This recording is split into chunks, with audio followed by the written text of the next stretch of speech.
without looking back. Past, present, future. 1937, they were sending people around the United States of America to write down the history of who? Anybody know this history? Slavery. Write down the history of the people that were born into slavery. It was called the what project? Anybody know? The WPA. Because folks were out of work because of the what? Depression. The Great Depression. Okay? Don't worry about that baby. That baby fine. She can cry and do whatever she wants to. It's not that Cassie. Hey, let her be. She can come here and perform with me if she wants to. Back in character. Okay. So if they're sending people around to document all of these things, what do you think they said? Have y'all gone online to read what these people said about what it was like being born into slavery and what they remember? My grandfather would have been raised by, interacted with, went to church with, learned from people who were slaves.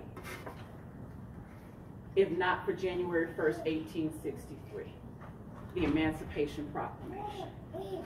So when we talk about a time period as if it's so long ago, remember that that is still a part of people's lives today. And we have to strengthen ourselves to learn how to communicate so that we can have compassion for each other's struggle. Moving from 1937 to 1940. It must have been really cold on that day. Talking about Louisiana kind of cold. Nothing like up here. No, this is some brand new stuff from my consciousness up here. All right? Louisiana cold that day. Because it was January 2nd, 1940, when my mama was born. Helen Virginia Mosley. Born to Golina Marie Harris.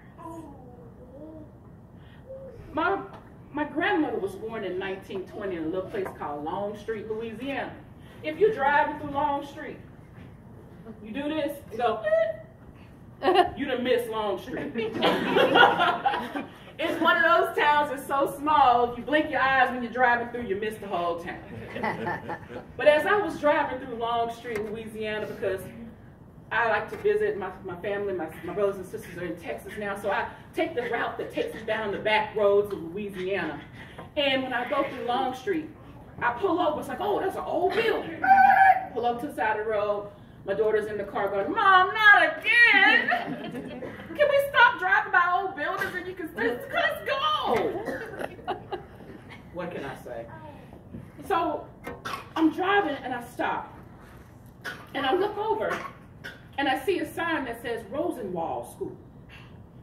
And it was the actual Rosenwald School that was still there, that's now a community center, because Rosenwald paid money to build a whole lot of schools in rural areas. And those are the schools that my parents had to attend in rural Louisiana. But this Rosenwald School was erected in 1920, the same year my grandmother was born. So I'm looking at these walls of this school and I'm like, wow, I wonder if she was in this actual building. See, I was 18 when my grandmother died.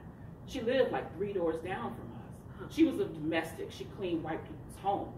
But then something happened when I was a little girl, and my mama and my dad were talking, and I remember them saying, well, she don't have to do that. She don't have to work for them people no more. I don't know what's going on. So my grandmother had to stop working for the people, and then my grandmother said, my parents said that my grandmother was going to start taking care of us while they went to work.